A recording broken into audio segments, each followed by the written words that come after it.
नमस्कार दोस्तों, स्वागत है आप लोगों का एग्जाम एरर चैनल के अंदर। आज हम इस वीडियो के अंदर मॉक टेस्ट 4 को कंप्लीट करेंगे।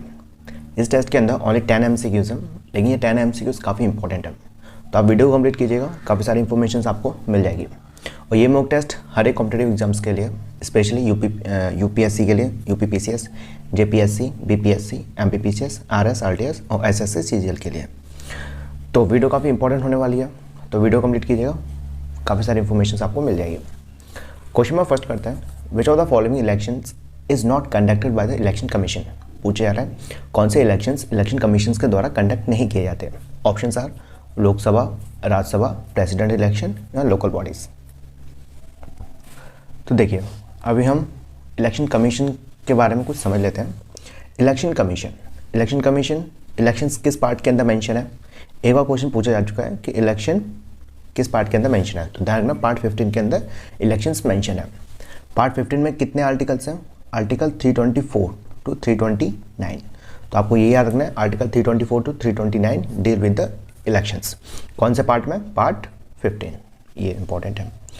देखिए 1989 से पहले इलेक्शन कमीशन एक सिंगल मेंबर बॉडी थी। ठीक है, 1989 से पहले देखा जाए तो इलेक्शन कमीशन एक सिंगल मेंबर बॉडी थी, ओनली एक ही मेंबर था। लेकिन 1989 के बाद इसको मल्टी मेंबर बॉडी बना दिया गया। तो एक बार क्वेश्चन पूछा जा चुका है कि election commission is a multi member body और अ सिंगल मेंबर बॉडी। तो ध्यान रखना, election commission is a multi member bodies. तो प्रेजेंट में इलेक्शन कमीशन के पास कितने मेंबर्स हैं? 3 मेंबर्स हैं। ठीक है, तो आप लोगों के बीच एक क्वेश्चन आ रहा होगा दिमाग में कि भाई 3 मेंबर बॉडी क्यों बना दिया गया। इसका आंसर है 61st amendment act. 61st amendment act, देखिए 61st अमेंडमेंट एक्ट के बाद 61st अमेंडमेंट एक्ट के बाद क्या हुआ था कि जो वोटिंग एज थी उसको रिड्यूस कर दिया गया फ्रॉम 21 टू 18। ठीक है, 61st अमेंडमेंट एक्ट 1989 से पहले वोटिंग एज कितनी थी? 21 थी। लेकिन 61st अमेंडमेंट एक्ट आया और उसने वोटिंग एज को रिड्यूस कर दिया 21 टू 18। तो जैसे ही 18 आया, ठीक है, तो उनके ऊपर जो इलेक्शन कमीशन के ऊपर वर्किंग लोड ज़्यादा बढ़ गया, तो इसलिए उन्होंने सिंगल मेंबर बॉडी से मल्टी मेंबर बॉडी बना दिया। ठीक है, तो ध्यान रखना 61st amendment act 1989 reduce the voting age from 21 to 18 years. ठीक है, और 1989 से पहले election commission was a single member body, but present में currently it is a multi member bodies having 3 chief election commissioners. और इसको अपॉइंट कौन करता है? प्रेसिडेंट के द्वारा। अब आता है कि इलेक्शन कमीशन किस किस के इलेक्शंस को कंडक्ट करता है। ठीक है, तो ध्यान रखना पार्लियामेंट के, किसके? पार्लियामेंट के अंदर लोकसभा आता है, राज्यसभा आता है और प्रेसिडेंट आता है। ठीक है, president is a integral part of parliament. ये पॉइंट काफ़ी इंपॉर्टेंट है, एक और क्वेश्चन पूछा जा चुका है, तो ध्यान रखना president is a part of the parliament. क्यों? कारण क्या है? क्योंकि देखो, अगर लोकसभा ने कोई बिल पास कर दिया, राज्यसभा ने बिल पास कर दिया, लेकिन अगर प्रेसिडेंट के द्वारा असाइन नहीं दिया गया, ठीक है, प्रेसिडेंट ने अगर असाइन नहीं दिया किसी भी बिल को, तो वो एक्ट नहीं बन पाएगा। Without the assent of president bill become not a act. तो that's why president is a integral part of the parliament. ठीक है, फिर दूसरा वाइस प्रेसिडेंट के। तीसरा state legislative assembly, state legislative councils. ठीक है, तो ध्यान रखना इलेक्शन कमीशन किस किस के इलेक्शंस को कंडक्ट करवाता है? Lok Sabha, Rajya Sabha, president, vice president, state legislative assembly and state legislative councils. आपको ये सारी चीज़ें याद रखनी है। अब देखो लोकल बॉडीज़ में क्या आता है? पंचायती राज सिस्टम और दूसरा म्यूनिसिपैलिटी। ठीक, म्यूनिसिपल कॉर्पोरेशन आपने पढ़ा होगा। देखिए पंचायती राज सिस्टम कौन से पार्ट में है? पार्ट 9 के अंदर। ठीक है, क्वेश्चन पूछा जा चुका है पार्ट 9 में क्या है, तो ध्यान रखना पार्ट 9 के अंदर पंचायती राज सिस्टम है। और म्यूनिसिपैलिटी पार्ट 9 के ए में है। ठीक है, पार्ट 9 के ए में म्यूनिसिपैलिटी है। और पार्ट 9 के बी में क्या है? Cooperative society. तो ध्यान रखना पार्ट 9 पंचायती राज सिस्टम, पार्ट 9 का ए म्यूनिसिपैलिटी और पार्ट 9 के बी में कोऑपरेटिव सोसाइटीज़। ठीक, आप लोगों ने इसका शेड्यूल पढ़ रखे होंगे। ये कौन से शेड्यूल में? पंचायती राज सिस्टम कौन से शेड्यूल में? 11 शेड्यूल में। और म्यूनिसिपैलिटी कौन से शेड्यूल में? शेड्यूल 12 के अंदर। ठीक है, अगर मैं पंचायती राज सिस्टम का भी सारे फैक्ट्स बताऊंगा, सारी चीज़ें पढ़ाऊंगा तो काफ़ी टाइम लग जाएगा। अभी हम ओनली बात कर रहे हैं इलेक्शन से। अब देखिए पंचायती राज सिस्टम्स के इलेक्शंस कौन कंडक्ट करवाता है? इलेक्शंस कंडक्ट करवाता है state election commission. State election commission is responsible for conducting supervising the elections of Panchayati Raj systems. ठीक है. अंडर विच आर्टिकल, एक बार क्वेश्चन पूछा आ चुका है कि स्टेट इलेक्शन कमीशन किस आर्टिकल के अंदर मेंशन है. तो आपको याद रखना है आर्टिकल 243 के. ठीक है. Article 243 of the Indian constitution deal with the state election commissions. ठीक. आपने बता दिया कि पंचायती राज सिस्टम्स के, तो म्यूनिसिपैलिटी के कौन कंडक्ट करवाता है, तो ध्यान रखिएगा म्यूनिसिपैलिटी के भी इलेक्शन स्टेट इलेक्शन कमीशन ही करवाता है. लेकिन किस आर्टिकल के अंदर मेंशन है, आर्टिकल 243(ZA). ठीक है. तो आपको क्या याद रखना है, स्टेट इलेक्शन कमीशन आर्टिकल 243 के, काफ़ी इंपॉर्टेंट है, एक और क्वेश्चन पूछा जा चुका है. ठीक है.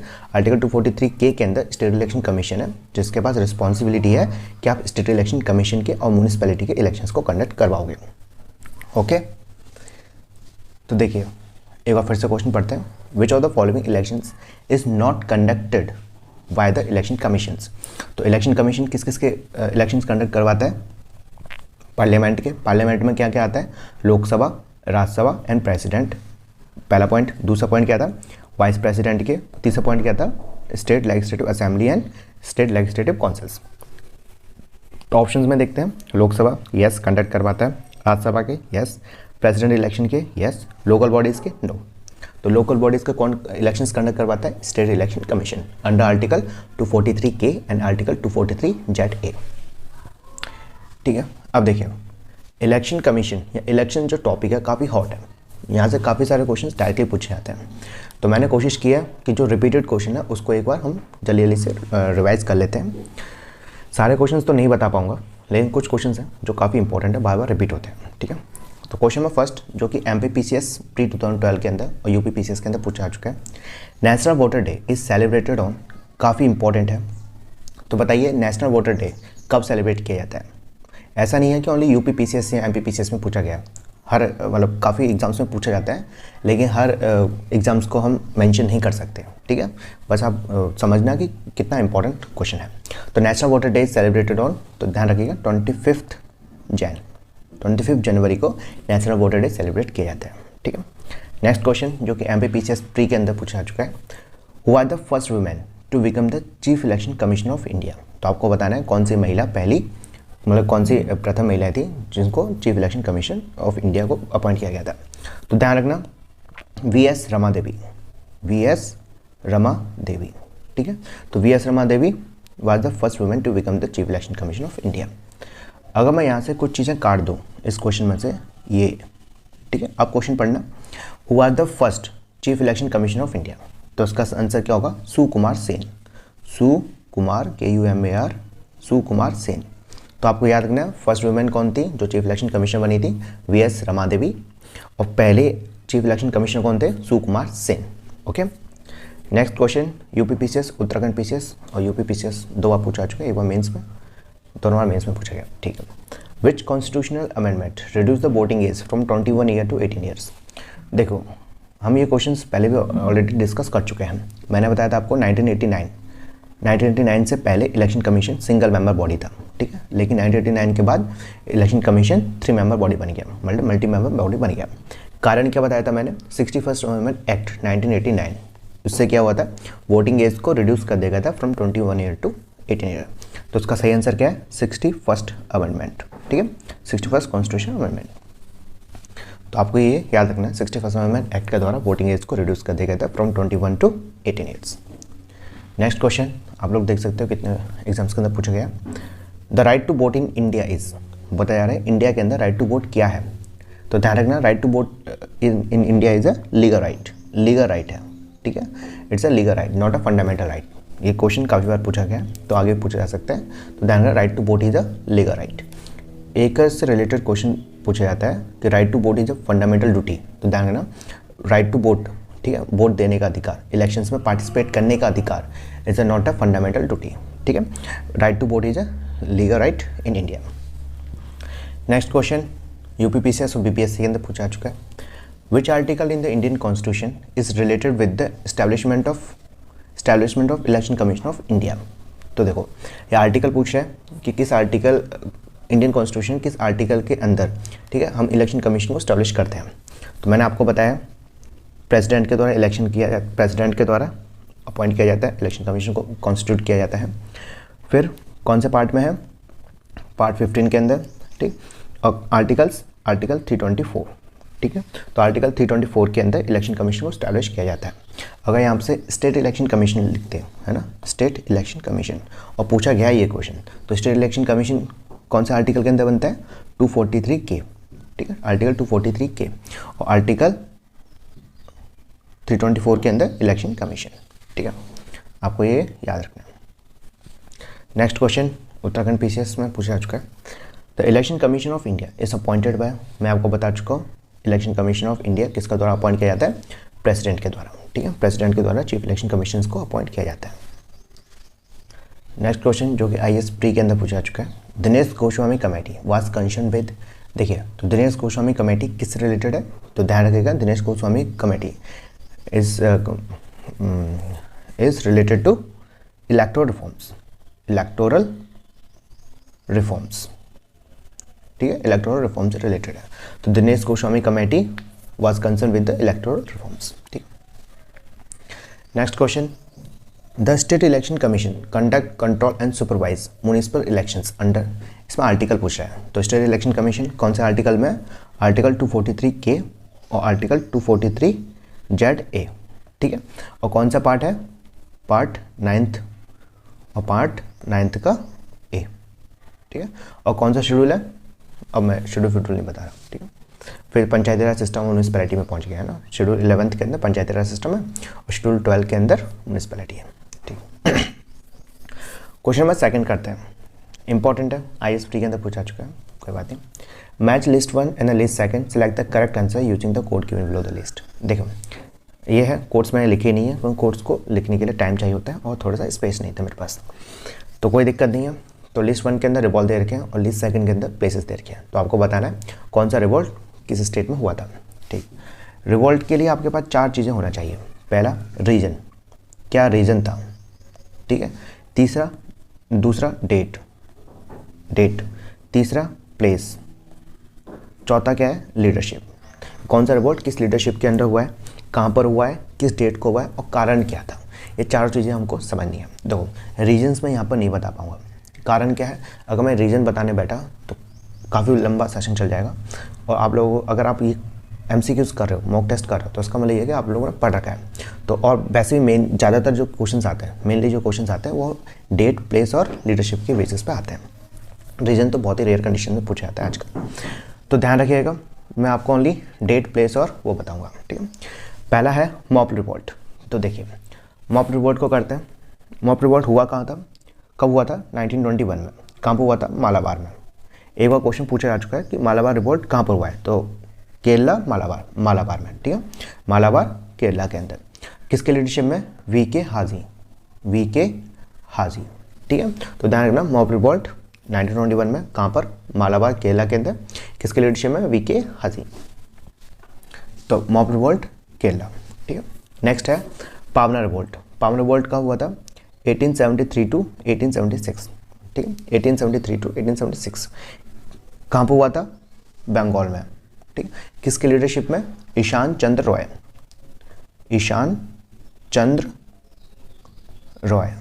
ठीक है, ईशान चंद्र रॉय के। कहाँ हुआ था? बंगाल में। कब हुआ था? 1873। और किसके लीडरशिप में? ईशान चंद्र रॉय के लीडरशिप में, ठीक। अब आता है इक्का मूवमेंट। इक्का मूवमेंट कब हुआ था? 1921 में। तो आपको एक चीज़ याद रखनी है, इक्का मूवमेंट में 1921 में हुआ है और मॉप रिवॉल्ट भी कब हुआ था? 1921 में हुआ था, ठीक है। कहाँ पर हुआ ये? अवध। कभी कभार ऑप्शन में अवध पूछा जाता है, कभी कभार लखनऊ लिखा जाता है और कभी कभार यूपी लिखा जाता है। तो आपको इसको लेकर कंफ्यूज नहीं होना। इक्का मूवमेंट 1921, अवध, लखनऊ या फिर उत्तर प्रदेश, इन तीनों में से कोई भी ऑप्शन आ सकता है। देखो यहाँ पर ओध लिखा हुआ है, ओध मतलब अवध है, ठीक है। नहीं तो ओध की जगह लखनऊ भी लिखा जा सकता था, यहाँ पे यूपी भी लिखा जा सकता था, तो कोई दिक्कत नहीं है। तो ध्यान रखना, इक्का मूवमेंट 1921 में कहाँ पर? अवध।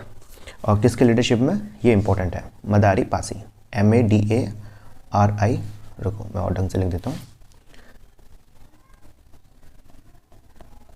मदारी पासी के लीडरशिप में। तो ध्यान रखना, इक्का मूवमेंट 1921 में कहाँ पर? अवध। किसके लीडरशिप में? मदारी पासी, ठीक। बिरसा मुंडा रिवॉल्ट। मुंडा रिवॉल्ट बेसिकली मुंडा रिवॉल्ट बोला जाता है। तो मुंडा रिवॉल्ट कब हुआ था? 1899 में, ठीक है। मुंडा रिवॉल्ट 1899 में हुआ था। कहाँ पर? बिहार और झारखंड, बिहार और झारखंड। किसके लीडरशिप में? बिरसा मुंडा रिवॉल्ट के लीडरशिप में। ठीक है, कभी कभी ये क्वेश्चन पूछा जाता है, 4 ऑप्शन दे दिए जाएंगे और बोलेंगे धरती अब्बा या फादर ऑफ वर्ल्ड कौन थे? तो ध्यान रखना, बिरसा मुंडा को ही फादर ऑफ वर्ल्ड कहा जाता है या धरती अब्बा कहा जाता है। और बिरसा मुंडा रिवॉल्ट कब हुआ था? 1899 में। कहाँ पर हुआ था? बिहार या झारखंड। तो एक बार फिर से हम जल्दी कर लेते हैं। माप रिवॉल्ट केरला में, पावना रिवॉल्ट बंगाल में, Eka movement Awadh, and then Birsa Munda revolt Bihar. ठीक, नेक्स्ट क्वेश्चन। तो देखिए, रिवॉल्ट काफ़ी इंपॉर्टेंट है, यहाँ से काफ़ी सारे क्वेश्चंस आते हैं। तो मैंने कोशिश की है कि कुछ लेकर आऊँ रिवॉल्ट्स के और रिलेटेड क्वेश्चंस। तो ज़्यादा रिपीटेड क्वेश्चन है, उसी को हम कर रहे हैं। हुआ the author of Nil Darpan, हुआ the author of the play Nil Darpan. तो देखिए, नील दर्पण, मैं आपको एक रिवॉल्ट बताता हूँ। इंडिगो रिवॉल्ट आपने पढ़ रखा होगा, इंडिगो रिवॉल्ट। तो हम इसके कुछ फैक्ट्स पढ़ते हैं। इंडिगो रिवॉल्ट कब हुआ था? 1859। तो ध्यान रखना, 1859 टू 1860 में इंडिगो रिवॉल्ट हुआ था। कहाँ पर हुआ था? बंगाल में। ठीक है, कहाँ पर हुआ था? बंगाल में। किसके लीडरशिप में? दिगंबर विश्वास और विष्णु विश्वास। तो ध्यान रखना, इंडिगो रिवॉल्ट किसके लीडरशिप में हुआ है? दिगंबर विश्वास और विष्णु विश्वास के लीडरशिप में। इंडिगो रिवॉल्ट के ऊपर एक बुक लिखी गई है, इंडिगो रिवॉल्ट के बेसिस पे एक बुक लिखी गई है जिसका नाम है नील दर्पण। नील दर्पण किसके द्वारा लिखी गई है? ये इंपॉर्टेंट है। लिखी गई है दीन बंधु मित्र, दीन बंधु मित्र। ठीक है, आपको बस यही 4 चीज़ें समझनी है। इंडिगो रिवॉल्ट 1859 टू 1860, कहाँ पर? बंगाल में। किसके लीडरशिप में? दिगंबर विश्वास और विष्णु विश्वास। इंडिगो रिवॉल्ट के ऊपर एक बुक लिखी गई है नील दर्पण, और नील दर्पण के लेखक कौन है? दीनबंधु मित्र। ठीक है, रीजन क्या था? आप लोगों को पता होगा कि ज़बरदस्ती इंडिगो कल्टीवेट करने के लिए कहते थे, जिससे उसकी सॉइल की फर्टिलिटी क्या होती है? रिड्यूस हो रही थी। ठीक है, तो ध्यान रखना, हुआ the author of the play Nil Darpan Dinabandhu मित्र। किसके ऊपर बेसिस था? मतलब नील दर्पण जो बुक लिखी गई है किस रिवॉल्ट के ऊपर बेसिस है? तो ध्यान रखना, इंडिगो रिवॉल्ट। ठीक है, इंडिगो रिवॉल्ट। नेक्स्ट क्वेश्चन, जो कि यूपीपीसीएस आईएएस और यूपीपीसीएस प्री 2015 के अंदर पूछा चुका है। The theme of the novel Anand Math is based on. ठीक है, आनंद मठ जो नोवेल है, बुक है, वो किस रिवॉल्ट के बेसिस पे ये पूछा जा रहा है। तो आनंद मठ, ध्यान रखना, सन्यासी रिवॉल्ट, सन्यासी रिवॉल्ट। सन्यासी रिवॉल्ट कब हुआ था? 1770 में। कहाँ पर हुआ था? बंगाल में। ठीक है, लीडरशिप कौन थे? लीडरशिप इसका कोई था नहीं, बहुत सारे लोग थे। तो सन्यासी आनंद मठ, ठीक है, के बेसिस पे लिखी गई है। और किसके द्वारा लिखी गई है? बंकिम चंद्र चटर्जी, बंकिम चंद्र चटर्जी। तो आपको ये भी याद रखना है, आनंद मठ सन्यासी रिवॉल्ट के बेसिस पे है। सन्यासी रिवॉल्ट कब होता है? 1770 में। कहाँ पर? बंगाल में। वो आनंद मठ बुक किसके द्वारा लिखी गई है? बंकिम चंद्र चटर्जी। और इसी आनंद मठ बुक के अंदर, नोवेल के अंदर, एक सॉन्ग लिखा गया है, वंदे मातरम। ठीक है, एक और क्वेश्चन ये पूछा गया है कि वंदे मातरम सॉन्ग किसके द्वारा लिखा गया है? तो ध्यान रखना, बंकिम चंद्र चटर्जी। और किसके अंदर मेंशन है? आनंद मठ के ऊपर। और आनंद मठ जो बुक है, नोवेल है, वो किस रिवॉल्ट के ऊपर बेसिस पे? सन्यासी रिवॉल्ट। ठीक, नेक्स्ट क्वेश्चन, जो कि यूपी आरओ एआरओ और बीपीएससी के अंदर पूछा चुका है। Kuka movement was organised by. Kuka movement के बारे में बात करते हैं। ठीक है, कूका मूवमेंट कब हुआ था? 1840 के अंदर। कहाँ हुआ था? पंजाब में। किसके लीडरशिप में? ये इंपॉर्टेंट है। भगत जवाहरमल, बालक सिंह, भगत जवाहरमल, बालक सिंह और गुरु राम सिंह। ठीक है, राम सिंह। तो ध्यान रखना है, कूका मूवमेंट जवाहरमल, बालक सिंह और राम सिंह के अंडर लीडरशिप में हुआ है। और कहाँ हुआ था? पंजाब में हुआ था। कब हुआ था? 1840 में। ठीक है, इंपॉर्टेंट है। नेक्स्ट क्वेश्चन, जो कि यूपी आरओ एआरओ 2017 के अंदर पूछा जा चुका है। Match list 1 and list 2, select the correct answer from the code given below. Codes लिखे नहीं है। लिस्ट 1 के अंदर रेविलियंस है, रिवॉल्ट्स है, और लिस्ट 2 के अंदर ईयर्स है। तो आपको बताना है कौन सा रिवॉल्ट कहाँ पर हुआ था, मतलब कब हुआ था। तो अहोम के लीडरशिप कौन थे, मतलब किसके लीडरशिप में हुआ है? लीडर कौन थे? अहोम के गोमदर कुंवर, GOMDHAR, गोमदर कुंवर।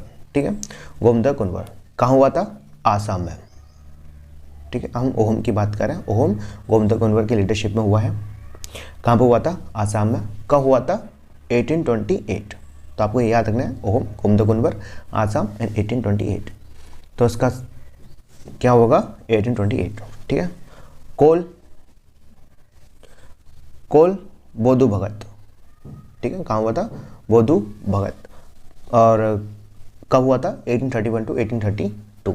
तो ध्यान रखना है कोल बोधू भगत और 1831 टू 1832। संथाल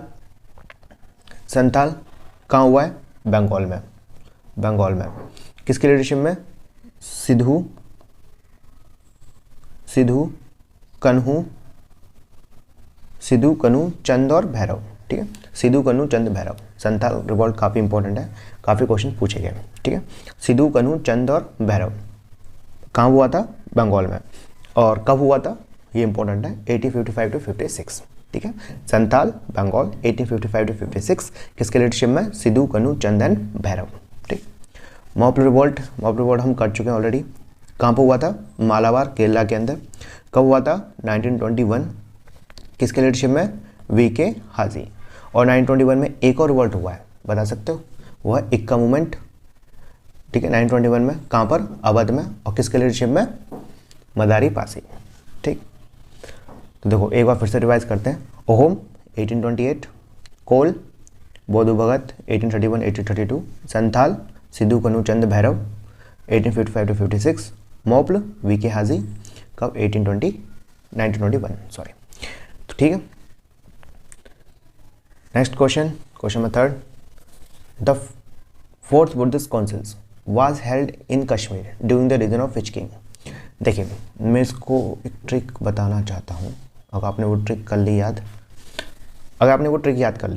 तो आप ये फोर्थ बुद्धिस्ट काउंसिल और किंग इजीली सॉल्व कर सकते हो। पहले हम बात करते हैं प्लेसेस की, कि फोर्थ बुद्धिस्ट काउंसिल्स कहाँ कहाँ हुई है। पहले बात करते हैं हम प्लेसेस की। तो देखिए प्लेसेस, तो ठीक है, आर वी पी के, क्या हम पी के हैं, ठीक है। अब इसको शॉर्टकट में लिखना है, आर को कैसे शॉर्टकट में लिखोगे, आर, वी को कैसे शॉर्टकट में लिखोगे, वी, पी के को पी के लिखेंगे, ठीक है, वी को पी के लिखेंगे। तो बताइए आर वी पी के, क्या हम P K, no we are not P K. तो फोर बुद्धिस्ट काउंसिल्स हुई है, कहाँ पर हुई है, आर वी पी के में। आर मतलब राजगीर, वी मतलब वैशाली, पी फॉर पाटलिपुत्र, के फॉर कश्मीर। तो ध्यान रखना राजगीर, वैशाली, पाटलिपुत्र एंड कश्मीर। प्लेसेस कैसे याद करोगे, R V P K, no we are not P K. फिर आता है किंग्स, किंग्स को कैसे याद करोगे, ए के, ठीक है, ए के। ए मतलब आजा शत्रु, के फॉर कालाशोक, फिर ए फॉर अशोक, फिर के फॉर कनिष्क। तो आजा शत्रु, कालाशोक, अशोक एंड कनिष्क। तो आपको याद रखना है R V P K, no we are not P K, R V P K और ए के। ये ट्रिक 5-6 बार रिवाइज करोगे तो इजीली सॉल्व हो जाएगी, इजीली याद हो जाएगी, ठीक है। तो four Buddhist councils was held in Kashmir during the region of which king. तो मैंने किंग को याद करने के लिए कौन सी ट्रिक बताई थी, ए के एंड ए के। ये को कौन सा था, आजा शत्रु, ठीक है। तो आजा शत्रु के लीडरशिप में किंग के मतलब ड्यूरिंग द पीरियड्स कौन सा काउंसिल हुई है, फर्स्ट बुद्धिस्ट काउंसिल हुई है, ठीक है। फिर के कौन सा था, कालाशोक, इसके टाइम पे सेकंड बुद्धिस्ट काउंसिल हुई है, ठीक। फिर था अशोक के टाइम पे थर्ड हुई है, और फिर था कनिष्क के टाइम पे फोर्थ हुई है। तो यहाँ पर हमसे फोर्थ पूछा जा रहा है, तो option C is the correct answer, ठीक है। ध्यान रखना ए के और प्लेसेस कैसे याद रखोगे, आर वी पी के, ठीक है। अब देखिए नेक्स्ट क्वेश्चन पूछा जा चुका है उत्तर प्रदेश के अंदर। Four Buddhist councils where held in the following places, arrange them in the chronological order by using the code given below. ठीक है, कोड के माध्यम से आपको क्रोनोलॉजिकल ऑर्डर में अरेंज करना है। देखो मैं आपको ये प्लेसेस बता चुका हूँ, आर वी पी के, सॉल्व कर दो बिना सोचे समझे। अगर आपको आर वी पी के की फुल फॉर्म भी नहीं पता ना, फिर भी आपको ये ट्रिक पता है आर वी पी के, तो आप ऐसे भी आप सॉल्व कर सकते हो। आर राजगीर मतलब सेकंड आ गया, ठीक, पहली बुद्धिस्ट काउंसिल यहीं पर हुई थी। वी से वैशाली, ठीक, पी से पाटलिपुत्र फोर्थ, एंड के से कश्मीर। कश्मीर में कौन सी जगह पे, यहाँ पर कश्मीर की थोड़ा और डीपली पूछ लिया है, कश्मीर की कौन सी जगह पे, कुंदलवन, ठीक है, कुंदलवन में। तो ऑप्शन मतलब थर्ड कश्मीर है, ध्यान रखना, कहाँ कभी कभार कश्मीर पूछा जाता है। देखिए अभी पीछे कश्मीर पूछा गया था, है ना, यहाँ पर कश्मीर पूछा गया ना, 4 Buddhist councils were held in Kashmir, और यहाँ पर कश्मीर के थोड़ा अंदर पूछ लिया गया कुंदनवलन। तो कुछ नहीं है, तो बस RV PK, तो ध्यान रखना 2, 1, 4 एंड 3, मतलब option D is the correct answer. ठीक है, RV PK और AK। अब देखिए इसी ट्रिक के बेसिस पे हम और क्वेश्चंस करते हैं।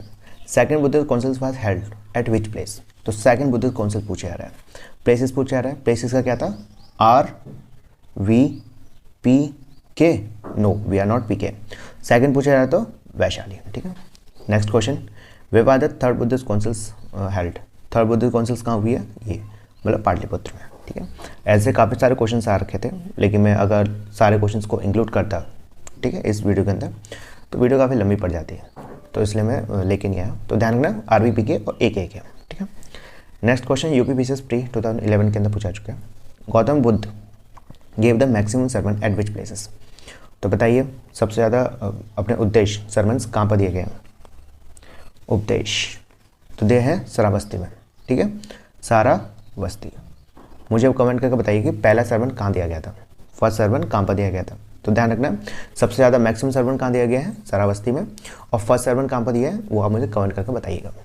नेक्स्ट क्वेश्चन BPSC UPSC और BPSC के अंदर पूछा चुका है। Where did the Mahatma Buddha Mahaparinirvana take place, Mahaparinirvana मतलब डेथ को कहते हैं, क्या कहते हैं, डेथ को कहा जाता है। ठीक है, और सरमन्स को धर्मचक्र परिवर्तन कहा जाता है। तो महापरिनिर्वाण दूसरी भाषा में बोला जाए तो महात्मा बुद्ध की डेथ कहाँ हुई थी, या महापरिनिर्वाण कहाँ किया था। तो ध्यान रखना कुशीनगर, कहाँ, कुशीनगर। कभी कभार ऑप्शन में कुशीनगर नहीं पूछा जाता, कभी कभार कुशीनगर के जगह मल्ला दे दिया जाता है, MALLA। ठीक है, कभी कभी ऑप्शन में कुशीनगर आएगा, कभी कभार मल्ला आएगा। तो ऐसा क्यों, कुशीनगर कैपिटल थी किसकी, मल्ला की। ठीक है, Kushinagar was the capital of Malla. तो ध्यान रखिएगा कभी कभी ऑप्शन में कुशीनगर दे दिया जाता है, कभी कभी मल्ला दे दिया जाता है। तो आपको ये याद रखना है, Kushinagar was the capital of Malla, जहाँ पर गौतम बुद्ध की डेथ हुई थी। और बोला जाता है कि उन्होंने सुअर का मांस खा लिया था, अब कितना सच्चा पता नहीं। UPPCS मेन 2005 के अंदर पूछा चुका है। मैच लिस्ट वन के अंदर साइन दे रखे हैं और लिस्ट सेकंड के अंदर मीनिंग दे रखे हैं। Select the correct answer using the code given below. List 1 साइन और लिस्ट सेकंड, वही कोड्स लिखे नहीं है क्योंकि इतना स्पेस था नहीं। ऐसे क्वेश्चन पूछे जाते हैं। बर्थ, बोधि ट्री, धर्मचक्र, हॉर्स या लोटस। तो बर्थ का लोटस है। ठीक है, फर्स्ट सरमन धर्मचक्र, एनलाइटमेंट बोधि ट्री और ग्रेट डिपार्चर हॉर्स। तो ध्यान रखना बर्थ का क्या है, लोटस, फर्स्ट सरमन धर्मचक्र और एनलाइटमेंट बोधि ट्री और ग्रेट डिपार्चर हॉर्स। ठीक, नेक्स्ट क्वेश्चन जो कि UPPCS और उत्तराखंड UTLD के अंदर पूछा चुका है। द डॉक्ट्रिन ऑफ वॉइड मतलब Shunyata was propounded by the Buddhist philosopher. तो पूछा जाता है डॉक्ट्रिन ऑफ वॉइड, जो डॉक्ट्रिन ऑफ वॉइड है वो किस बुद्धिस्ट फिलोसफर के द्वारा प्रमोट किया गया, दिया गया था, बेसिकली प्रोपाउंड किसके द्वारा किया गया था। तो ध्यान रखना नागार्जुन के द्वारा, किसके द्वारा, नागार्जुन के द्वारा। ठीक है, नागार्जुन के द्वारा एक और थ्योरी दी गई है माध्यमिक सूत्र की, माध्यमिक की। ठीक है, तो डॉक्ट्रिन ऑफ माध्यमिक किसके द्वारा दिया गया है, नागार्जुन, ये भी ध्यान रखना आपको। नेक्स्ट क्वेश्चन जो कि UPPCS प्री 2017 के अंदर पूछा चुका है। Match list first and list second, select the correct answer using the code given below. तो लिस्ट 1 के अंदर तीर्थकार है और लिस्ट सेकंड के अंदर कॉग्निजेंस है। तो आपको बताना है कौन से तीर्थकार के कौन से कॉग्निजेंस रहे। आदिनाथ के बुल, ठीक है, ऐसा क्वेश्चन काफ़ी बार रिपीट भी हो चुका है। आदिनाथ का क्या है, बुल, मल्लीनाथ का वाटर जार, पार्श्वनाथ का क्या था, हॉर्स, और पार्श्वनाथ का स्नेक था और संभवनाथ का हॉर्स। ठीक है, एक बार फिर से करते हैं, थोड़ा सा कंफ्यूजन हो गया था। आदिनाथ का बुल, मल्लीनाथ का वाटर जार, पार्श्वनाथ का स्नेक और संभवनाथ का हॉर्स। ठीक है, आदि bull, Mallinath water jar, Parshvanath snake और संभवनाथ हॉर्स। देखो मैंने कैसे याद किया था, पार्श्वनाथ का, अगर मुझे स्नेक काट जाए, ठीक है, तो मेरे शरीर में पर्स बढ़ जाएगा। पर्स क्या होता है, मुवात को बोलते हैं, है ना। तो पार्श्वनाथ अगर मेरे को सांप काट जाता है तो मेरे शरीर में क्या हो जाएगा, पस फैल जाएगा, पस हो जाएगा। ठीक है, तो पार्श्वनाथ स्नेक। संभवनाथ, अगर मुझे कहीं दूसरी जगह मतलब एक जगह से दूसरी जगह पर जाना है, ठीक है, तो मेरे पास घोड़ा होना चाहिए। अगर मेरे पास घोड़ा है तो मैं किसी भी जगह पर किसी भी जगह पर मैं संभवली पहुंच जाऊंगा। ठीक है, तो संभवनाथ हॉर्स, मेरे पास घोड़ा है तो मेरे पास संभव है कि मैं कहीं पर भी पहुंच सकता हूँ, कहीं पर भी ट्रैवल कर सकता हूँ, ऐसी मेरे पास संभावना है। ठीक है, हॉर्स का संभवनाथ, पार्श्वनाथ का स्नेक, मल्लीनाथ का वाटर जार और आदिनाथ का बुल। ठीक है,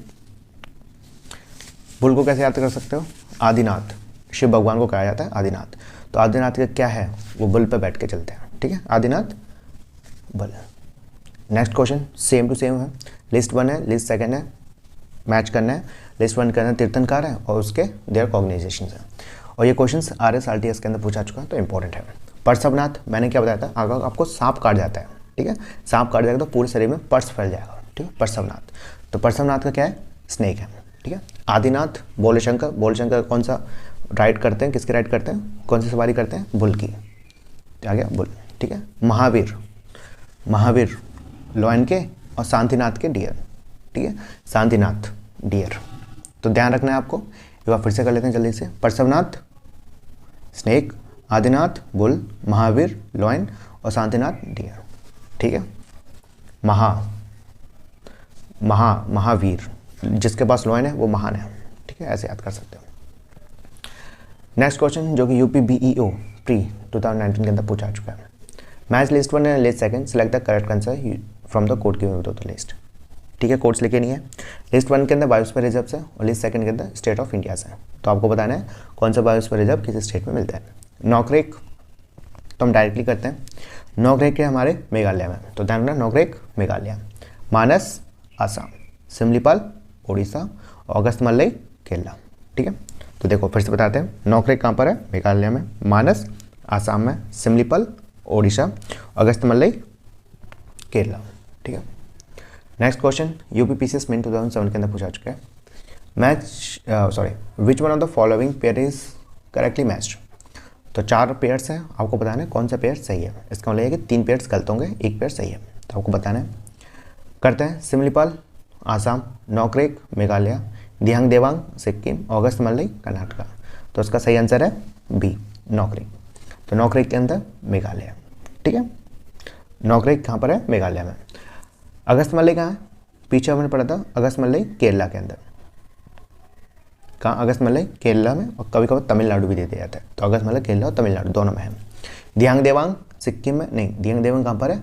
अरुणाचल प्रदेश। ठीक है, दिहांग और देवांग कहाँ पर है? अरुणाचल प्रदेश। ठीक, सिमलीपाल आसाम में नहीं, सिमलीपाल कहाँ पर है? ओडिशा में। कहाँ पर है? ओडिशा। तो ध्यान रखना, सिमलीपाल ओडिशा, नॉकरेक मेघालय, दिहांग देवांग अरुणाचल प्रदेश और अगस्तमलई केरला और तमिलनाडु दोनों में। नेक्स्ट क्वेश्चन UPPCS प्री 2013 के अंदर पूछा चुका है। लिस्ट 1 के अंदर बायोस्फीयर रिजर्व है और लिस्ट 2 के अंदर लोकेशन है। तो आपको बताना है बायोस्फीयर रिजर्व कहाँ पर है। ठीक है, कौन से स्टेट्स में लाई करते हैं। नॉकरेक मेघालय, ठीक है, पढ़ लिया है हमने।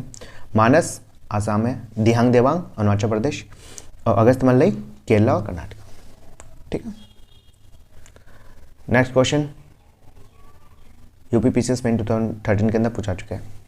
Match list 1 and list 2, select the correct answer from the code given below. List 1 के अंदर सेंचुरी है और लिस्ट 2 के अंदर स्टेट है।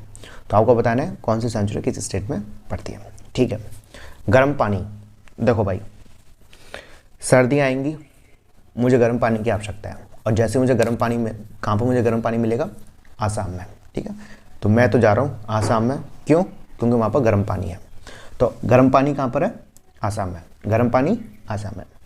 नाम दफ़ा, अगर किसी को दफ़ा करना है, ठीक है, अगर किसी को छोरी फोरी भगानी है मजाक कर रहा हूँ, अगर किसी को छोरी फोरी भगानी है तो कहाँ पर जाना है आपको? दफ़ा कहाँ पर होना है? अरुणाचल प्रदेश। तो नाम दफ़ा अरुणाचल प्रदेश। ठीक है, गर्म पानी आसाम, नाम दफ़ा अरुणाचल प्रदेश।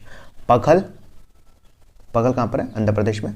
सारिस्का राजस्थान, ये तो काफ़ी बार पूछा है उसका सारिस्का। ठीक है, तो गर्म पानी आसाम, नाम दफ़ा अरुणाचल प्रदेश, पखल आंध्र प्रदेश और सारिस्का राजस्थान। ठीक है, नेक्स्ट क्वेश्चन UPPCS मेन 2010 के अंदर पूछा चुका है। Which one of the following pair is not correctly match. तो आपको बताना है कौन सा पेयर सही नहीं है। Tiger reserve states, Buxa Bihar, Dampa Mizoram, Nameri Assam और नाम दफ़ा अरुणाचल प्रदेश। तो उसका सही आंसर है A। बॉक्सा बिहार में नहीं है, बॉक्सा कहाँ पर है? वेस्ट बंगाल में। तो आपको याद रखना है बॉक्सा कहाँ पर है? वेस्ट बंगाल में। और दम्फा कहाँ पर है? मिजोरम, नामेरी आसाम और नाम दफ़ा अरुणाचल प्रदेश। देखिए यहाँ पर नाम दफ़ा स्पेलिंग अलग है और यहाँ पर नाम दफ़ा की स्पेलिंग अलग है। तो इस चीज़ को लेकर कंफ्यूज नहीं होना। तो ध्यान रखना, नामदफा कहाँ पर है? अरुणाचल प्रदेश। ठीक है, नामदफा अरुणाचल प्रदेश। नेक्स्ट क्वेश्चन जो कि यूपी पीसीएस प्री 2015 के अंदर पूछा चुका है, match list 1 and list 2, select the correct answer using the code given below. तो लिस्ट 1 के अंदर आई थिंक सेंचुरीज है और लिस्ट 2 के अंदर स्टेट्स हैं, तो आपको करना है। ठीक है, मैच करना है। दचीगाम जम्मू कश्मीर। ठीक है, दचीगाम कहाँ पर है? जम्मू कश्मीर। पप्पीकोंडा आंध्र प्रदेश। सरिस्का राजस्थान। सरिस्का कहाँ पर है? राजस्थान। बंदीपुर कर्नाटका। ठीक है, बंदीपुर कहाँ पर है? कर्नाटका। एक बार फिर से करते हैं, दोचीगाम जम्मू कश्मीर, पप्पीकोंडा आंध्र प्रदेश, सारिस्का, फिर से गलत कर दिया है, सारिस्का राजस्थान, बंदीपुर कर्नाटका। ठीक है, बंदीपुर कहाँ पर है? कर्नाटका, सारिस्का राजस्थान, पप्पीकोंडा आंध्र प्रदेश और Dachigam Jammu Kashmir. Question number 5, which one of the following pair is not correctly match? बायो से है, तो ये हार्मोन्स दे रखे हैं और फंक्शंस दे रखे हैं, तो आपको पता है ना कौन सा पेयर सही नहीं है, नॉट करेक्टली बोला है। Insulin regulation of blood glucose, melatonin regulation of sleep, oxytocin release of milk from the memory glands, gastrin regulation of blood pressure.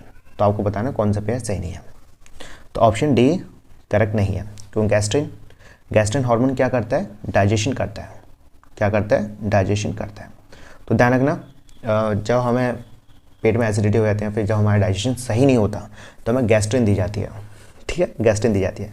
तो ध्यान रखना, gastrin hormone is related to digestion. ठीक है, तो आप लोगों के दिमाग में आ रहा होगा, तो ब्लड प्रेशर कौन रेगुलेट करता है? कौन सा हार्मोन ब्लड प्रेशर को रेगुलेट करता है? तो उसका सही आंसर है एडीएल। ठीक है, एल्डोस्टेरोन, एल्डोस्टेरोन, STERONE। तो aldosterone regulate the blood pressure. Blood pressure, ठीक है, उसमें सोडियम और पोटेशियम होता है। अब मैं ये इतना नहीं बता रहा। ऑक्सीटोसिन, ये इंपॉर्टेंट है। एक बार क्वेश्चन पूछा गया था, 4 हार्मोन दे दिए गए थे और पूछा गया था कौन सा हार्मोन को लव हार्मोन कहा जाता है? Love hormone. ठीक है, लव हार्मोन। तो आपको याद रखना है, oxytocin is also known as love hormone. कहाँ प्रोड्यूस होता है? ये इंपॉर्टेंट है। ऑक्सीटोसिन कहाँ प्रोड्यूस होता है? हाइपोथैलेमस। आप लोगों ने ग्लैंड्स पढ़ रखे होंगे, हमारे ब्रेन के अंदर पिट्यूटरी ग्लैंड्स और हाइपोथैलेमस ग्लैंड होता है। तो पिट्यूटरी ग्लैंड्स के जो ऊपर ग्लैंड जो पाया जाता है उसको हाइपोथैलेमस ग्लैंड कहते हैं। हाइपोथैलेमस ग्लैंड के में ऑक्सीटोसिन हार्मोन प्रोड्यूस होता है, जो कि ऑक्सीटोसिन क्या करता है? Release milk from the memory glands. ठीक है, लव हार्मोन भी कहा जाता है। अगर आप लोगों के पास गाय भैंसें हो, ठीक है, तो जो मेरे पास तो है, ठीक है, तो क्या करते हैं, दूध निकालने के लिए ऑक्सीटोसिन के इंजेक्शन दिए जाते हैं। ठीक है, तो ध्यान रखना, ऑक्सीटोसिन्स हार्मोन्स, ऑक्सीटोसिन के जो इंजेक्शन दिए जाते हैं वो किस लिए दिए जाते हैं? ताकि मिल्क प्रोड्यूस हो। ठीक है, मिल्क निकले। Melatonin regulation of sleep, important है भाई, मुझे भी नींद नहीं आती, तो मेरे अंदर कौन से हार्मोन की कमी है? मेलाटोनिन की। ठीक है, नींद की गोलियां खाते हैं उनके अंदर मेलाटोनिन ही होता है। ठीक है, insulin regulation of blood glucose, बिल्कुल सही है। इंसुलिन इंपॉर्टेंट हार्मोन है। इंसुलिन की कमी से क्या होता है? एक बीमारी होती है जिसका नाम है डायबिटीज़। डायबिटीज पेशेंट्स को कौन से इंजेक्शन दिए जाते हैं? इंसुलिन के इंजेक्शन दिए जाते हैं। इंसुलिन हार्मोन्स इंजेक्ट किया जाता है ब्लड के ग्लूकोज को रेगुलेट करने के लिए। तो ध्यान रखना, इंसुलिन हार्मोन, ठीक है, regulation of blood glucose. Insulin कौन से ग्लैंड में प्रोड्यूस होता है? ठीक है, तो ध्यान रखना, पैनक्रियाज। क्या है? पैनक्रियाज। पैनक्रियाज को हम आइसोलेट ऑफ लैंगरहैंस कहा जाता है। Pancreas is also known as isolate of Langerhans. ठीक है, तो ध्यान रखना, पैनक्रियाज, इंसुलिन। देखिए क्वेश्चंस इंपॉर्टेंट है, हार्मोन्स। ठीक है, the human hormones insulin is producing, तो कहाँ इंसुलिन प्रोड्यूस होता है? मैंने बताया था आपको, पैनक्रियाज। और pancreas also known as isolate of Langerhans. क्यों कहा जाता है? आप लोगों ने ग्लैंड्स पढ़ रखे होंगे 2, एंडोक्राइन और एक्सोक्राइन्स। ठीक है, एंडोक्राइन और एक्सोक्राइन्स। लेकिन जो पैनक्रियाज है वो एंडोक्राइन कैटेगरी में भी आता है और एक्सोक्राइन कैटेगरी में भी आता है। इसी कारण पैनक्रियाज को आइसोलेट ऑफ लैंगरहैंस कहा जाता है। ठीक है, सॉरी। नेक्स्ट क्वेश्चन जो कि झारखंड पीसीएस के अंदर पूछा चुका है, which metal is present in insulin? तो पूछा रहा है कौन सा मेटल प्रेजेंट होता है इंसुलिन में? तो ध्यान रखना है, जिंक, ZINC। ठीक है, zinc metal is present in insulin. Insulin क्या काम करता है? Regulate the blood glucose. Insulin कमी से कौन सी बीमारी होती है? डायबिटीज होती है। ठीक, नेक्स्ट क्वेश्चन RSRTS के अंदर पूछा चुका है, विच gland secret the milk ejection hormone oxytocin? Oxytocin तो आपको बता चुका हूँ, हाइपोथैलेमस। ठीक है, हाइपोथैलेमस में, और कहाँ स्टोर होता है? पिट्यूटरी ग्लैंड्स में। तो oxytocin is also known as a love hormone. Important है, ध्यान रखना, लव हार्मोन्स। जब आपको किसी छोरी से प्यार होगा ना तो आप समझ जाना ऑक्सीटोसिन रिलीज हुआ है, ठीक है। बोलते हैं ना लव क्या है, लव केमिकल लोचा है, तो वही केमिकल ऑक्सीटोसिन है, वही केमिकल है। क्वेश्चन नंबर 6 इंपॉर्टेंट है। Match list 1 and list second, select the correct answer by using the code given below. List 1 के अंदर एटॉमिक पावर स्टेशन है, लिस्ट सेकंड के अंदर स्टेट्स हैं। तो आपको बताना है कौन सा एटॉमिक पावर स्टेशन किस स्टेट में मिलता है, ठीक है। कलपक्कम, तो ध्यान रखना कलपक्कम कहाँ पर है, तमिलनाडु में। कलपक्कम तमिलनाडु, नरोरा उत्तर प्रदेश में, ठीक है। ककरापरा कहाँ, गुजरात में, और ट्रॉम्बे महाराष्ट्र। एक बार फिर से करते हैं, कलपक्कम तमिलनाडु, नरोरा बताओ भाई उत्तर प्रदेश, ककरापरा गुजरात, ट्रॉम्बे महाराष्ट्र, ठीक। नेक्स्ट क्वेश्चन यूपीपीसीएस में 2015 के अंदर पूछा चुका है। Which one of the following is not correctly match. Kaiga Karnataka, Rawatbhata Rajasthan, Muppandal Tamil Nadu, Indore Meghalaya. तो option D is a wrong, correctly match, मतलब सही नहीं है। इंदौर कहाँ पर है, तमिलनाडु में। आपने इंदौर पोर्ट पढ़ रखा होगा, पोर्ट्स में पढ़ रखा होगा, तो इंदौर कहाँ है, तमिलनाडु में, ठीक है। और ध्यान रखना कैगा कहाँ पर है, कर्नाटका, रावतभट्टा राजस्थान, मप्पंडल तमिलनाडु, और इंदौर भी तमिलनाडु में। नेक्स्ट क्वेश्चन वही है, लिस्ट 1 के अंदर एटॉमिक पावर स्टेशन दे रखे हैं, लिस्ट सेकंड के अंदर स्टेट दे रखे हैं। तो आपको बताना है कौन सा पावर स्टेशन किस स्टेट में मिलता है। थाल महाराष्ट्र, आप लोगों ने इंडियन ज्योग्राफी के अंदर पढ़ रखा होगा, थाल घाट, बोर घाट, है ना, तो वही थाल है, थाल महाराष्ट्र। मन्नुगुरु आंध्र प्रदेश, थाल महाराष्ट्र, मन्नुगुरु आंध्र प्रदेश। ककरापरा गुजरात, पीछे पढ़ा था हमने, ककरापरा गुजरात। कैगा कर्नाटका, ठीक है, कैगा कहाँ पर है, कर्नाटका। तो ध्यान रखना थाल, एक बार फिर से करते हैं, थाल बताओ गुड महाराष्ट्र, मन्नुगुरु आंध्र प्रदेश, ककरापरा गुजरात, कैगा कर्नाटका, ठीक है भाई। क्वेश्चन नंबर 7 जो कि यूपीपीसीएस प्री और आईएएस प्री के अंदर पूछा चुका है, ठीक है। Match list 1 and list second, select the correct answer using the code given below the list. List 1 के अंदर एल्यूमिनियम कंपनीज है, लिस्ट सेकंड के अंदर लोकेशंस है। तो आपको बताना है कौन सी एल्यूमिनियम कंपनी किस स्टेट के अंदर या कौन से लोकेशन में मिलती है, ठीक है। बाल्को, देखो इसको मैंने याद करने का तरीका है मेरे को, जैसे मैंने याद किया वैसे आपको बताऊँगा। बालक को, ठीक है, बालक को कौन काटता है, सॉरी बालक को किसने काटा, कोबरा ने काटा, ठीक है। बालक को किसने काटा है, कोबरा ने काटा है। तो बाल को कहाँ पर है, कोरबा, ठीक है, कोरबा है, कोबरा नहीं है। तो ध्यान रखना बालक को कोरबा। हिंदाल को हिंदी, ठीक है, रेणु को हिंदी नहीं आती। 5-6 बार रिवाइज करोगे ना तो इजी याद हो जाएगा, टेंशन मत लेना। हिंदी किसको नहीं आती, रेणु को नहीं आती, रेणु को हिंदी नहीं आती, हिंदी किसको नहीं आती, रेणु को नहीं आती। तो हिंदाल को रेनकोट्स, ठीक है, हिंदाल को रेनकोट्स। इंडाल मतलब इंडियन एल्यूमिनियम, इंडाल है शॉर्ट नेम है ना, इंडाल, ठीक, Indian aluminium.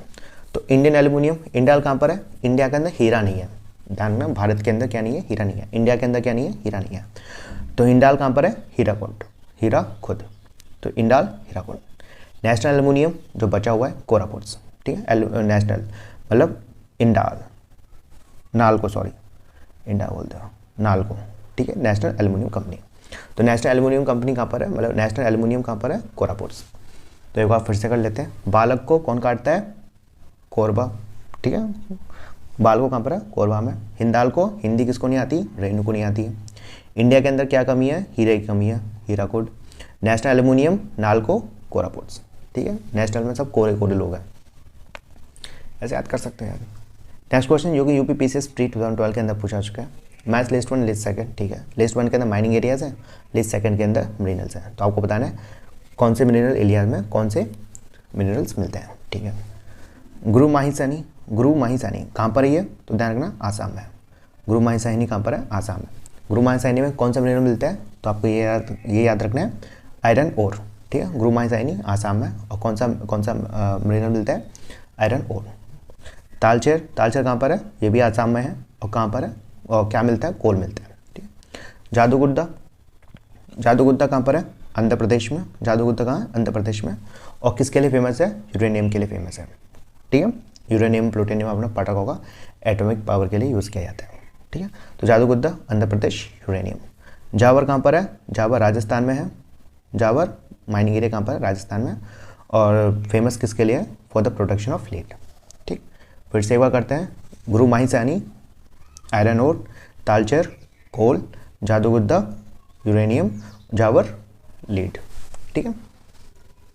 Next question UP ROARO pre 2021 के अंदर पूछा चुका है। लिस्ट 1 के अंदर मिनरल्स है और लिस्ट 2 के अंदर industry in with the lightly used. तो आपको बताना है कौन सा मिनरल कहाँ पर मतलब किस इंडस्ट्री में यूज़ किया जाता है।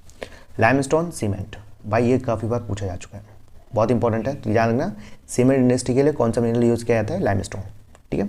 Copper, electric good, bauxite, aeroplane manufacturing और मैंगनीज स्टील। ठीक है। Limestone, cement, copper, electric goods, bauxite, aeroplane manufacturing और manganese steel. Next question UPPCS और UPUD-LDA के अंदर पूछा चुका है। लिस्ट 1 के अंदर थर्मल पावर्स है और लिस्ट 2 के अंदर स्टेट्स है। तो आपको बताना है कौन से थर्मल पावर प्लांट्स कौन से स्टेट में मिलते हैं। उक्कई, गुजरात। ठीक है। उक्कई कहाँ पर है? गुजरात के अंदर। पतरतु, झारखंड। पतरतु कहाँ पर है? झारखंड के अंदर। पेंच, मध्य प्रदेश। पेंच, मध्य प्रदेश। दभोल, महाराष्ट्र। ठीक है। तो आपको याद रखना है उक्कई कहाँ पर है, बताओ एक बार फिर से। ये तो हम और कहीं चले गए। उक्कई गुजरात, पतरतु झारखंड, पेंच मध्य प्रदेश एंड दभोल्स महाराष्ट्र। दभोल कहाँ पर है? महाराष्ट्र में। ठीक है। नेक्स्ट क्वेश्चन सेम है। लिस्ट 1 के अंदर थर्मल पावर्स है और लिस्ट 2 के अंदर स्टेट है। तो आपको बताना है कौन सा थर्मल पावर प्लांट किस स्टेट में मिलते हैं। ISP के अंदर पूछा चुका है।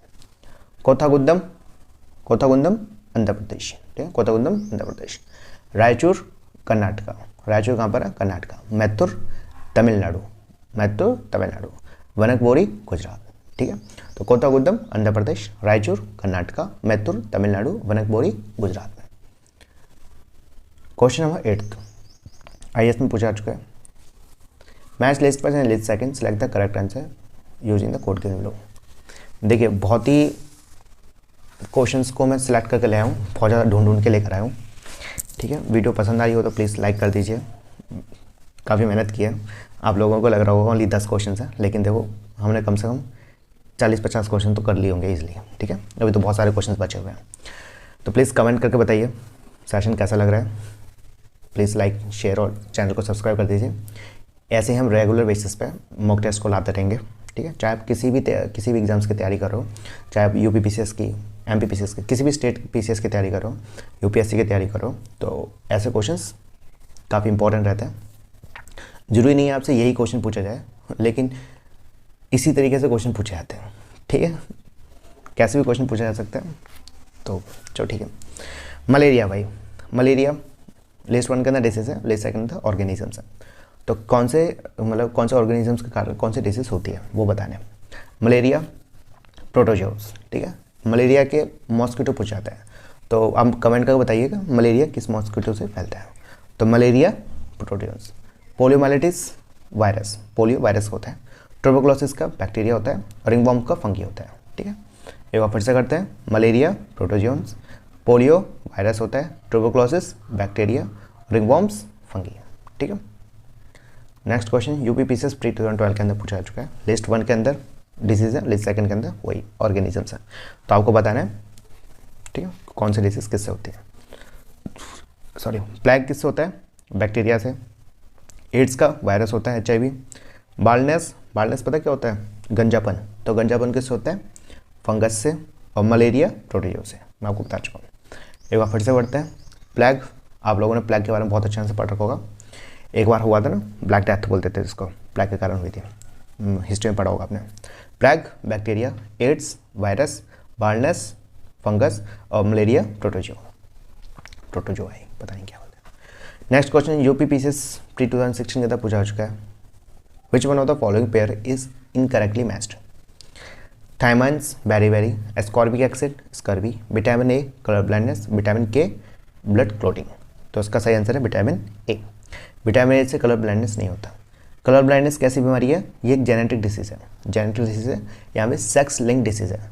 सेक्स लिंक्ड डिसीज है कलर ब्लाइंडनेस। इसमें क्या होता है, जैसे मान के चलो मुझे कलर ब्लाइंडनेस हो गया, तो मैं 3 कलर के अंदर डिफ्रेंशिएट नहीं कर पाऊंगा, जिसको हम प्राइमरी कलर्स कहते हैं। प्राइमरी कलर्स रेड, ब्लू और ग्रीन। मुझे कलर ब्लाइंडनेस है, मैं रेड, ब्लू और ग्रीन जो कलर है मैं उसमें डिफ्रेंशिएट नहीं कर सकता। मैं रेड को ब्लू पढ़ूंगा, ब्लू को ग्रीन पढ़ूंगा या ग्रीन को रेड पढ़ूंगा, ठीक है। इस तरीके से रेड ब्लू ग्रीन में मैं डिफ्रेंशिएट नहीं कर सकता। और ध्यान रखना colour blindness is a genetic disease, मतलब सेक्स लिंक्ड डिसीज है। तो विटामिन ए की कमी से कौन सी बीमारी होती है? नाइट ब्लाइंडनेस होती है। कैसे होती है? नाइट ब्लाइंडनेस, रात में नहीं दिखेगा, ठीक है। काफ़ी सारी मूवी बन चुके हैं इसके ऊपर। तो विटामिन ए नाइट ब्लाइंडनेस होती है। विटामिन ए का केमिकल नेम क्या है? रेटिनॉल। विटामिन ए का क्या नाम है? रेटिनॉल। विटामिन के ब्लड क्लोटिंग, ठीक है, ध्यान रखना। एस्कॉर्बिक एसिड ये केमिकल नेम है किसका? विटामिन सी का। विटामिन सी का क्या केमिकल नेम है? Ascorbic acid. ये भी एक बार पूछा जा चुका है। तो विटामिन सी का केमिकल नेम क्या है? Ascorbic acid. एस्कॉर्बिक एसिड की कमी से कौन सी बीमारी बनती है? स्कर्वी। थायमाइन विटामिन बी है, ठीक है, विटामिन बी है। तो विटामिन बी की कमी से बेरी। आप लोगों ने पढ़ रखा होगा विटामिन दो प्रकार की होती हैं, एक होता है वाटर सॉल्युबल, एक होता है फैट सॉल्युबल, ठीक है। वाटर सॉल्युबल और फैट सॉल्युबल इंपॉर्टेंट है, काफ़ी बार क्वेश्चन पूछेंगे इसलिए बता रहा हूँ। शॉर्ट है, कुछ नहीं है। बी सी ध्यान, विटामिन बी और विटामिन सी वाटर सॉल्युबल है। वाटर सॉल्युबल मतलब पानी के अंदर इजीली घुल जाएगी, इसलिए विटामिन बी और विटामिन सी की कमी जल्दी होती है हमारे बॉडी के अंदर। क्यों? क्योंकि ये पानी के अंदर घुल जाती है और हमारे टॉयलेट के माध्यम से, यूरिन के माध्यम से निकल जाती है, ठीक है। तो vitamin B and C is water soluble. Next question important है। डिसीज, मेरे हिसाब से ऐसा कोई भी एग्जाम नहीं होगा जिसमें डिसीज ना पूछी जाती हो, ठीक है। तो इंपॉर्टेंट है। लिस्ट 1 के अंदर डिसीज दे रखी है, लिस्ट 2 के अंदर टाइप ऑफ डिसीज दे रखी है। कोर्स होता है, कोर्स हमने लिखे नहीं है। ISP 2000 के अंदर पूछा चुका है। हेमोफीलिया, हेमोफीलिया क्या है? डिफिशियंसी डिसीज है, जेनेटिक डिसीज है, हार्मोनल डिसऑर्डर है, यहाँ पे फंगल इन्फेक्शन है। तो हेमोफीलिया एक जेनेटिक डिसीज है। कैसे? Haemophilia is a genetic disease. Haemophilia में होता क्या है? हेमोफीलिया में ये होता है, जैसे मुझे घाव हो गया या मेरा किसी प्लेट से कट गया, ठीक है, किसी की छोरी के चक्कर में मैंने अपने हाथ काट लिया, ठीक है, मजाक कर रहा हूँ, मैंने हाथ काट लिया या फिर चोट लग गई मेरे को, तो मेरा जो ब्लड है ना वो क्लोट नहीं होगा, खून है वो रुकेगा नहीं, ठीक है। तो इसी बीमारी को हम हेमोफीलिया कहते हैं। खतरनाक बीमारी है, कट गया खून बहता रहेगा, इतना बहेगा कि आप मर जाओगे, ठीक है। तो haemophilia is a genetic disease in which blood is not clotting, ठीक है। हेमोफीलिया जेनेटिक डिसऑर्डर है। डायबिटीज़ कैसी है? मैं आपको पहले बता चुका हूँ। इंसुलिन की कमी के कारण डायबिटीज़ होती है। और इंसुलिन क्या है? हार्मोन है, ठीक है। इंसुलिन हार्मोन के कारण डायबिटीज़ होती है। डायबिटीज़ हार्मोनल डिसऑर्डर है। रिकेट्स डिफिशियंसी डिसीज है। विटामिन डी केमिकल नेम क्या है? कैल्सीफेरॉल्स। विटामिन डी का केमिकल नेम क्या है? कैल्सीफेरॉल। लिख देता हूँ, कैल्सीफेरॉल है विटामिन डी। विटामिन डी की कमी से रिकेट्स होता है, ठीक है। ऑस्ट्रोमलेशिया एक और बीमारी होती है, ऑस्ट्रोमलेशिया, वो भी होती है। रिंगवॉर्म क्या है भाई? फंगल इन्फेक्शन है, ठीक है। एक बार फिर से करते हैं जल्दी से, बताइए आप लोग। हेमोफीलिया जेनेटिक डिसऑर्डर है। डायबिटीज़ इंसुलिन की कमी से, ठीक है। रिकेट्स विटामिन डी की कमी से, मतलब डिफिशियंसी डिसीज है। रिंगवॉर्म फंगल इन्फेक्शन है, ठीक। नेक्स्ट क्वेश्चन यूपीपीसीएस प्री 2017 के अंदर पूछा जा चुका है। Which one of the following is not correctly match pollutant disease cost? ये इंपॉर्टेंट है। आप लोगों ने ये बायोलॉजी के अंदर और इन्वायरमेंट के अंदर पढ़ रखा होगा। तो बताना है आपको कौन सा पॉल्यूटेंट कौन सी बीमारी करता है और कौन सा पेयर सही नहीं है, ठीक है। Mercury Minamata disease, cadmium itai itai, nitrate ion blue baby syndromes, fluoride ion indigestion. तो option D is the correct answer. Fluoride ion से कौन सी बीमारी बनती है? अगर आपने फ्लोराइड आयंस, वाटर के अंदर फ्लोराइड आयंस होते हैं, ठीक है। अगर आपने फ्लोराइड आयन का ज़्यादा कंजप्शन कर लिया तो एक बीमारी होती है फ्लोरोसिस। कौन सी बीमारी होती है? फ्लोरोसिस। फ्लोरोसिस बीमारी दो तरह की होती है, एक होती है स्केलेटन फ्लोरोसिस, एक होती है डेंटल फ्लोरोसिस। तो ध्यान रखना, फ्लोराइड आयन से कौन सी बीमारी होती है? फ्लोरोसिस होती है, ठीक है। नाइट्रेट आयन से ब्लू बेबी सिंड्रोम्स, कैडमियम से इटाइटाई, मरकरी से मीनामाटा डिसीज। ये काफ़ी इंपॉर्टेंट है, काफ़ी बार क्वेश्चन पूछे जाते हैं, तो आपको याद रखना है mercury Minamata, cadmium itai itai, nitrate ion blue baby syndromes, fluoride ion fluorosis. Question number 9th, okay. Consider the following measures that the RBI use to control inflation in the economy, ठीक है। Increase bank rate, increase cash reserve ratio, increase statutory liquidity ratio और purchase of government security. तो आपको बताना है RBI के तहत कौन से टूल्स को यूज़ किया जाता है टू कंट्रोल द इन्फ्लेशन। तो देखिए, मैं आपको ब्लैंक स्क्रीन पर ले चलता हूँ। इन्फ्लेशन से आपको पता होगा इन्फ्लेशन क्या होता है। इन्फ्लेशन मतलब होता है महंगाई बढ़ना, ठीक है। जो आपके पास प्रोडक्ट है, सर्विसेज है, उसकी अचानक से महंगाई बढ़ जाती है। महंगाई कैसे बढ़ती है, या दूसरी तरीके से समझो, ये मैं हूँ, ठीक है, मैं हूँ, ये 2000 2010 है और ये 2011 है। मेरे पास 2010 में ओनली 10 रुपये थे, लेकिन किसी भी कारणवश मेरे पास 2011 के अंदर 1000 रुपये आ गए। ठीक है, 1000 रुपये आ गए। आप लोगों ने इन्फ्लेशन पढ़ रखा होगा, डिमांड सप्लाई होती है, सॉरी डिमांड साइड होती है और सप्लाई साइड होती है। ठीक है, अभी हम डिमांड की तरफ चल रहे हैं। 2010 के अंदर 10 रुपये थे, लेकिन 2011 के अंदर मेरे पास 1000 रुपये आ गए। कैसे आ गए, छोड़ो इस चीज़ को। ठीक है, तो जैसे मेरे पास ज़्यादा पैसे आएंगे ना, तो जैसे मेरे पास ज़्यादा पैसे आएंगे, मैं ज़्यादा चीज़ों की क्या करूँगा, डिमांड स्टार्ट कर दूँगा। ठीक है, तो इसी से महंगाई बढ़ती है। ठीक, ज़्यादा पैसे मतलब ज़्यादा डिमांड मतलब जो प्रोडक्ट है, जिस आइटम की ज़्यादा डिमांड हो रही है उसकी प्रोडक्शन कम होगी, क्योंकि डिमांड ज़्यादा है, प्रोडक्शन कम होगी मतलब। ठीक है, डिमांड को मैच नहीं कर पाएगा प्रोडक्ट, तो इसके कारण क्या होगी, महंगाई बढ़ा देंगे। ठीक, जैसे मान के चलो मेरे पास ये एक ही डॉल है। ठीक है, और उसके ग्राहक डिमांड इतने सारे हैं। ठीक, अब मुझे देना है, ये इसका दे रखा था 10 रुपये, लेकिन डिमांड इतने सारे, अब मुझे कंफ्यूज है कि मैं इसको दूँ, तो मैं क्या करूँगा, मैं रेट हाई कर दूँगा। मैं 10 रुपये की बोल दूँगा, ये 100 रुपये की है। जिस व्यक्ति को अगर 100 रुपये में डॉल खरीदी है, मैं उसी को दूँगा। तो मान के चलो इसने खरीद लिया। ठीक है, पहले वो कितने की थी, 10 की थी, लेकिन ज़्यादा डिमांड आने लगी, तो मैंने उस डॉल का प्राइस कितना रेट हाई कर दिया, 100 रुपये। तो क्या हुआ, इन्फ्लेशन तो हुआ, महंगाई बढ़ गई। डॉल 10 रुपये में थी, अब वो 100 रुपये में मिल रही है, तो इसका मतलब महंगाई मिल गई। और ये 100 रुपये क्यों दे रहे हैं, क्योंकि उनके पास पैसा ज़्यादा आ गया, इनकम ज़्यादा हो गया। तो क्या करता है आरबीआई मार्केट से, इकोनॉमी से पैसे को पंप आउट करता है, कैश को क्या करेगा, खींचेगा। आरबीआई क्या करेगा, पैसे खींचने की कोशिश करेगा। तो आरबीआई के पास दो पॉलिसी है, मॉनेटरी पॉलिसी और फिस्कल पॉलिसी। तो वो सारी कोशिश करता है आरबीआई कि आपके पास मनी सप्लाई कम करने के लिए। तो आपने इकोनॉमी के अंदर पढ़ रखा होगा, bank rate, CRR cash reserve ratio, SLR statutory liquidity ratio, repo rate, reverse repo rate और ओपन मार्केट ऑपरेशन। ठीक है, आरबीआई के द्वारा इन्फ्लेशन को कंट्रोल करने के लिए या फिर मनी सप्लाई को कंट्रोल करने के लिए बैंक रेट को बढ़ा देता है, CRR को बढ़ा देता है, SLR को बढ़ा देता है, RR को बढ़ा देता है, RRR को बढ़ा देता है, रिजर्व रिपो रेट को बढ़ा देता है, और ओपन मार्केट ऑपरेशन में क्या करता है, सेल करता है।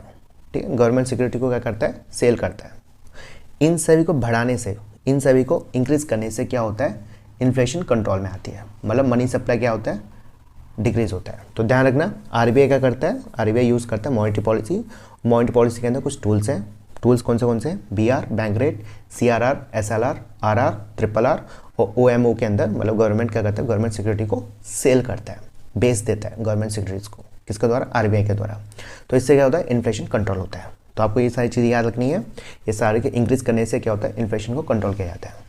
ठीक है, तो देखियो, इंक्रीज बैंक रेट बिल्कुल सही है, इंक्रीज कैश रिजर्व रेशियो बिल्कुल सही है, इंक्रीज स्टैट्यूटरी लिक्विडिटी रेशियो मतलब SLR बिल्कुल सही है। परचेस ऑफ गवर्नमेंट सिक्योरिटी नहीं, मैंने आपको क्या बताया था, परचेस नहीं, सेल करने से। ठीक है, सेल करने से, sale and the purchase of government security by the RBI, इसी को हम बोलते हैं ओपन मार्केट ऑपरेशन। ठीक है, आरबीआई के द्वारा गवर्नमेंट सिक्योरिटी को खरीदना और बेचना, ये चीज़ को हम क्या करते हैं, ओपन मार्केट ऑपरेशन कहा जाता है। तो सेल ऑफ गवर्नमेंट सिक्योरिटीज़, ठीक है, use to control the inflation. ठीक, तो इसमें क्या हो गया, 1 2 3 और option B is the correct answer. ठीक है, तो आपको ये चीज़ें याद रखनी है। आप लोगों को CRR, SLR सब पता होगा यार। ठीक है, नेक्स्ट क्वेश्चन जो कि IAS प्री 2015 के अंदर पूछा जा चुका है, with reference to Indian economy consider the following, bank rate, open market operation, public डेप्ट, public revenue, which of the above is are component और components is of the monetary policy. तो आपको बताया था मैंने, दो तरह की पॉलिसीज होती है, मॉनेटरी पॉलिसी और फिस्कल पॉलिसी। तो मॉनेटरी पॉलिसी के टूल्स कौन से होते हैं, बैंक रेट, कौन से होते हैं, bank rate, open market operation, फिर CRR, फिर SLR, फिर रिपो रेट, फिर रिवर्स रिपो रेट। तो ये सारे क्या है, मॉनेटरी पॉलिसी के टूल्स हैं। ठीक, फिस्कल पॉलिसी के टूल कौन से हैं, पब्लिक डेप्ट एंड पब्लिक रेवेन्यू। तो आपको बताना है कौन से टूल्स मॉनेटरी पॉलिसी के हैं। तो ऑप्शन 1 और 2 मतलब option C is the correct answer. ठीक है, bank rate open market operation is a tool of monetary policy. Public डेब्ट और पब्लिक रेवेन्यू किसके टूल्स हैं? ये है फिजिकल पॉलिसी के। किसके हैं? फिजिकल पॉलिसी के। ठीक। नेक्स्ट क्वेश्चन जो कि यूपी और आईएएस के अंदर पूछा चुका है। In the context of Indian economy open market operation refers to. मैंने आपको बताया था ओपन मार्केट ऑपरेशन क्या होता है? आरबीआई के द्वारा गवर्नमेंट सिक्योरिटीज को परचेस और सेल करने को कहते हैं। ठीक है, तो option C is the correct answer. Purchase and the sale of the government security by the RBI. आशा करता हूँ ये आपको समझ में आ गया होगा कि गवर्नमेंट सिक्योरिटी को सेल और परचेस करने से इन्फ्लेशन पर क्या इम्पैक्ट पड़ता है। ठीक है, क्वेश्चन नंबर 10th। फाइनली हम क्वेश्चन नंबर 10 तक पहुँच गए। ठीक है, मैच लिस्ट 1 एंड लिस्ट 2 मैं गला थोड़ा सूख गया इतने बोलने की आदत नहीं है भाई, पहली बार इतना बोल रहा हूँ। ठीक है, कोई बात नहीं। Match list 1 and list 2 select the correct answer by using the code given below the list. ठीक है, लिस्ट 1 के अंदर ट्राइब है, लिस्ट 2 के अंदर कंट्री है। आपको पता है कौन सी ट्राइब किस कंट्री में मिलती है। बुशमैन नामीबिया, एक डेजर्ट है बुशमैन कालाहारी। ठीक है, तो ध्यान रखना आपको बुशमैन कालाहारी डेजर्ट, और कालाहारी डेजर्ट कहाँ पर? नामीबिया। ठीक है, तो बुशमैन कालाहारी डेजर्ट। बेदुइन्स कहाँ पर? सऊदी अरेबिया, तो बेदुइन्स सऊदी अरेबिया। पिग्मीज कॉन्गो, और मासई केन्या अपनी आवाज़ चेंज लग रही है आपको, तो ध्यान रखना Bushman Kalahari deserts Namibia, Bedouins Saudi Arabia, Pygmies Congo, Maasai Kenya के अंदर। नेक्स्ट यूपीपीसीएस के अंदर पूछा चुका है। लिस्ट 1 के अंदर ट्राइब्स है, लिस्ट 2 के अंदर एरिया। तो आपको बताना कौन सा ट्राइब किस एरिया में मिलती है। किर्गिज सेंट्रल एशिया, पीछे पढ़ा था हमने। बुशमैन कालाहारी डेजर्ट, और कौन सा वो था कंट्री, कौन सा था? नामीबिया, तो bushman Kalahari. Inu Japan, Inu कहाँ पर है? जापान में। बेदुइन्स अरब। ठीक है, बेदुइन है, बेदुइन कहाँ पर? अरब। देखिए विच of the following is not correctly match. यहाँ पर स्पेलिंग किर्गिज की, ठीक है, KYRGYZ, ये स्पेलिंग अलग है किर्गिज, और यहाँ पर स्पेलिंग अलग है। देखिए यहाँ पर है ना किर्गिज, यहाँ पर स्पेलिंग अलग दे रखी है और यहाँ पर अलग दे रखी है, तो उसको लेकर कंफ्यूज मत हो ना। किर्गिज कहाँ पर है? सेंट्रल एशिया में। Maasai west Africa, red Indians north America, और एस्किमोस ग्रीनलैंड। तो आपको बताना कौन सा सही नहीं है, तो उसका सही आंसर है बी। मासाई कहाँ पर है? वेस्ट अफ्रीका नहीं, ये ईस्टर्न अफ्रीका में, ईस्टर्न अफ्रीका। और मासाई वैसे कहाँ पर? केन्या में। ठीक है, पीछे हमने पढ़ा था ना मासाई कहाँ पर? केन्या में। देखो कहाँ पढ़ा था? यहाँ पर है ना। मासाई कहाँ पर है? केन्या, और केन्या कहाँ पर है? Eastern Africa. तो इसलिए ये ऑप्शन गलत हो जाता है, option B is wrong. Next question UPPCS pre 2019 के अंदर पूछा चुका है। Which of the following is not correctly matched. ठीक है, pygmy Congo basins, Angami Nagaland, Ainu Japan, और किर्गिज सूडान। तो बताइए कौन सा ऑप्शन, मतलब कौन सा पेयर सही नहीं है। तो ऑप्शन डी। ठीक है, किर्गिज कहाँ पर है? सेंट्रल एशिया के अंदर, पीछे पढ़ा था ना हमने, सेंट्रल एशिया में। किर्गिज कहाँ पर? Central Asia. सूडान कहाँ पर है? सूडान अफ्रीका में। सूडान कहाँ पर है? अफ्रीका में। तो ध्यान रखना किर्गिज कहाँ मिलता है? सेंट्रल एशिया में मिलता है। एनू जापान में, अंगामी नागालैंड, और पिग्मी कॉन्गो बेसिन्स। ठीक है, देखो आप लोगों ने देखा होगा कि कई सारी ट्राइब्स हैं जो बार बार रिपीट हो रही है। कुछ ही ट्राइब्स हैं आप जो आपको याद करनी है। अगर सारी ट्राइब्स को आप याद करने बैठे हो तो भाई आप याद नहीं कर पाओगे। ठीक है, बहुत ज़्यादा कन्फ्यूज जाएंगे। जो बार बार रिपीट हो रही है, जैसे कि पिग्मी रिपीट हो गई, ठीक है, एनू रिपीट हो चुकी है, किर्गिज रिपीट हो चुकी है, एस्किमोस, और भी काफ़ी सारे क्वेश्चन एस्किमोस से पूछे जा चुके हैं। तो ये कुछ ट्राइब्स हैं जो आपको याद करनी है। ठीक है, बीपीएससी के अंदर पूछा चुका है। Which of the following pair is mismatch, बताना है।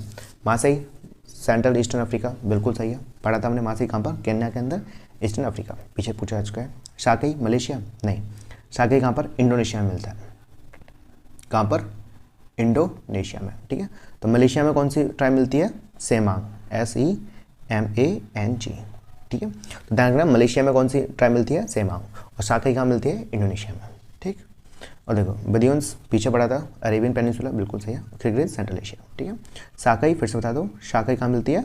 इंडोनेशिया, इंडोनेशिया, अब स्पेलिंग गलत होगी।